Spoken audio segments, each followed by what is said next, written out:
If you want 2026 to be your best financial year yet, the time to prepare isn't January, it's right now. Because the women who win financially don't wait for the calendar to change. They create their change. In today's video, I'm going to walk you through how to reflect on your year, understand your progress, and uncover what needs to shift so you can step into 2026 feeling clear, confident, and completely in control. Hey there, welcome back to the channel. And if you're new here, I'm Shehara Wooten, Certified Financial Planner Professional and the founder of the Wealth Gap Closers Method.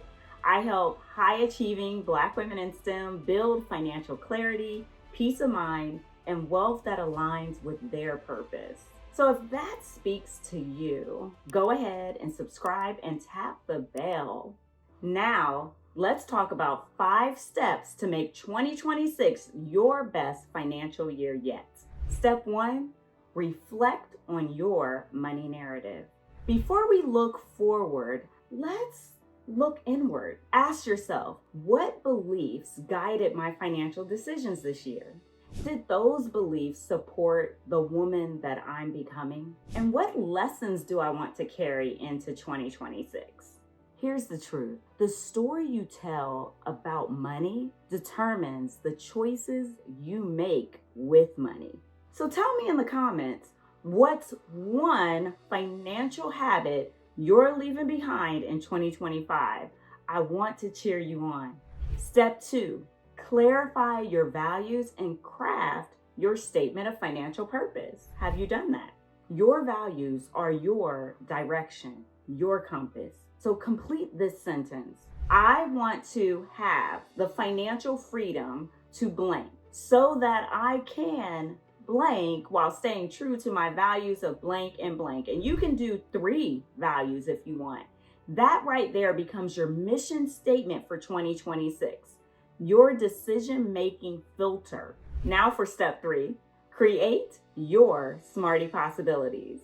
Now that your purpose is clearer, let's turn it into a plan. SMARTY is an acronym that I remixed. As you might know, SMART goals. Well, I call them SMARTY possibilities.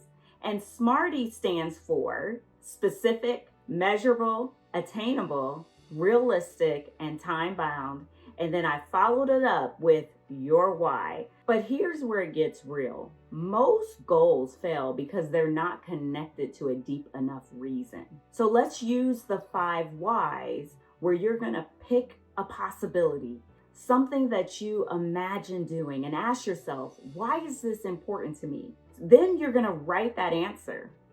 After you write that answer, ask yourself again, okay, but why does that matter? Do this 5 times, and you're gonna notice that your answers shift from I want to save more to I want peace, I want options, and the freedom to step away from burnout. You're gonna have a deeper reason. So dig deeper with yourself.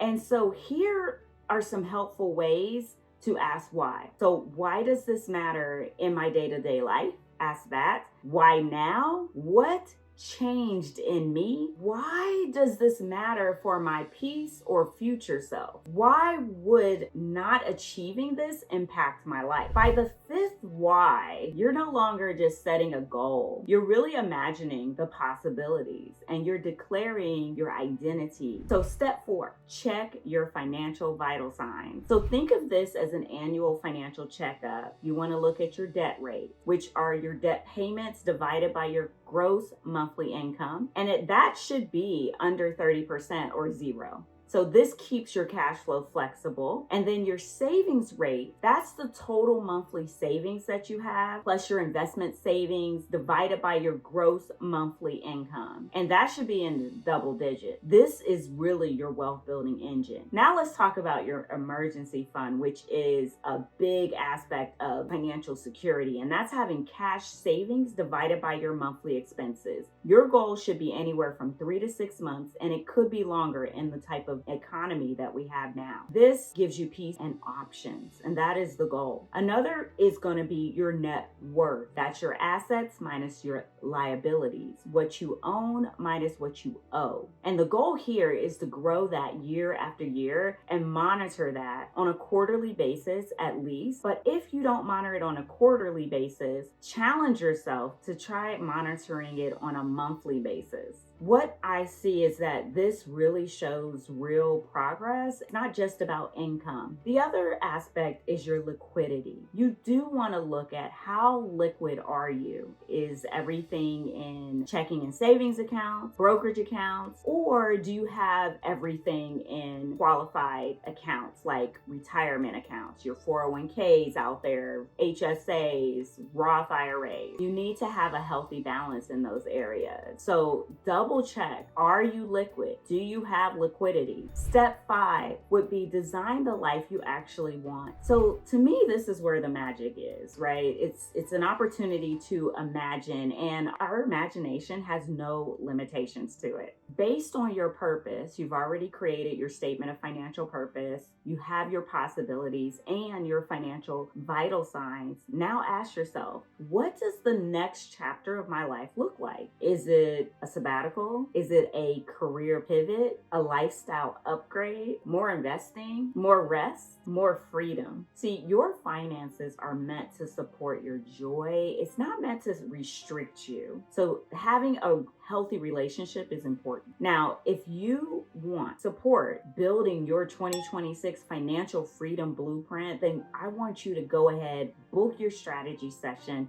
using the link below. It'll be in the description, and then I'll even put it in the first comment. I'll pin that comment. If this brought you clarity, go ahead, hit like, subscribe, and tell me your biggest insight in the comment. I want you to have peace and clarity, and you can have that now and in 2026. See you later, Wealth Gap Closers.